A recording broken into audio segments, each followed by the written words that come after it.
Peter Obi, the presidential candidate of Nigeria's Labour Party, has criticized the October 30th judgment of the Supreme Court, saying the Supreme Court ignored rigging, identity theft, forgery and perjury in its judgment. Hi, welcome to What's Happening. These are the top 10 stories. At number 1, Peter Obi, the presidential candidate of Nigeria's Labour Congress, has criticized the October 30th judgment of the Supreme Court, which affirms the electoral victory of President Bola Ahmed Tinubu, claiming that the decision of the Apex Court contradicts the overwhelming evidence of election rigging. Obi, in a world press conference on Monday, said the Supreme Court ignored rigging, identity theft, forgery and perjury in its judgment.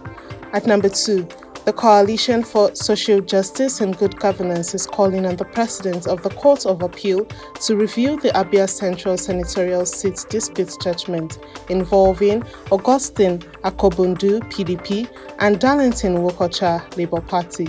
Wokocha won with over 92,000 votes, but Akobundu challenged the result and was declared the winner in the appeal court due to Wokocha's ineligibility to contest. The coalition seeks transparency and warns of protests if their demands are not met.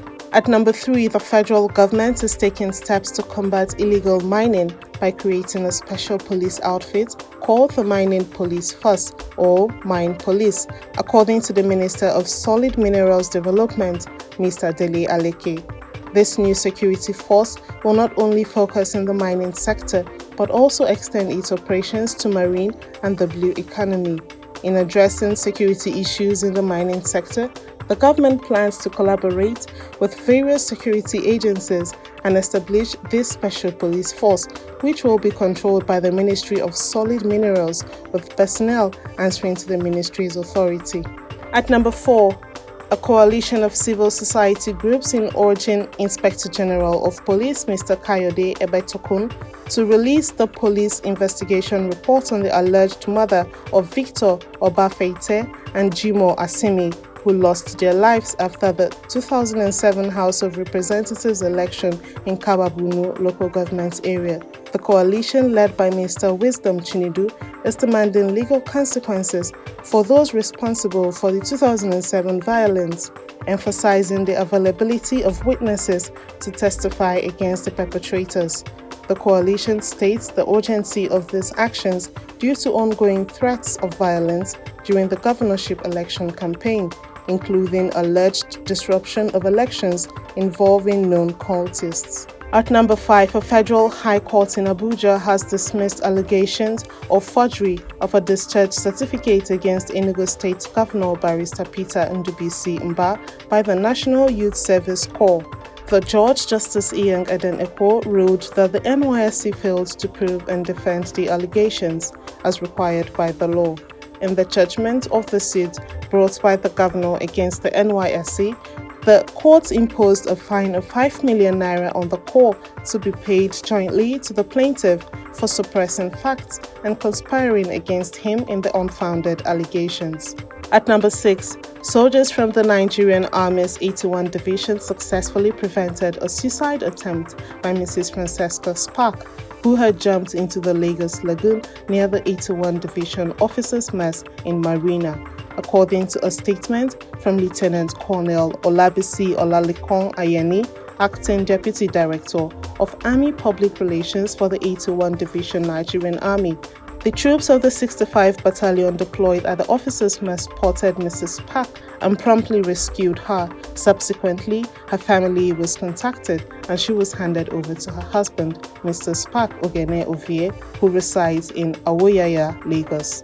At number 7, the Court of Appeal in Abuja has ruled that Yusuf Umar Datti of the New Nigeria People's Party is the duly elected representative for Kura Madobi Garun Malam Federal Constituency in Kano State, overturning a previous tribunal decision that had favored Musa Ilyasu Kwankwaso of the All Progressives Congress. The court found errors in the application of the Electoral Act and emphasized that party membership is an internal matter beyond the court's jurisdiction.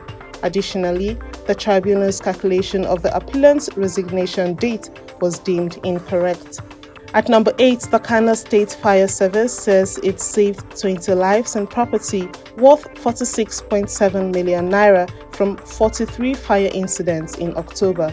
However, 8 individuals lost their lives and property worth 21.6 million naira was destroyed. The service responded to 21 rescue calls and 10 false alarms during the month. The service spokesperson emphasized the importance of handling fire with care, particularly during the Harmattan season, and advised the public to exercise caution. At number 9, heavily armed men sprang former military ruler Musa Daddi's camera and 3 other officials out of a central prison on Saturday morning in Guinea during a jailbreak, but they were recaptured.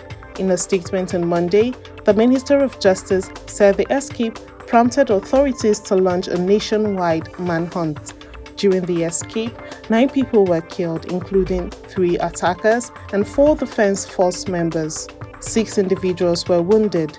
Guinea experienced a coup in September 2021, and Camara had been in detention since September 2022, facing charges related to a 2009 attack involving multiple serious crimes. At number 10, Elon Musk's AI startup, XAI, will be integrated into his social media platform X and offered as a standalone app.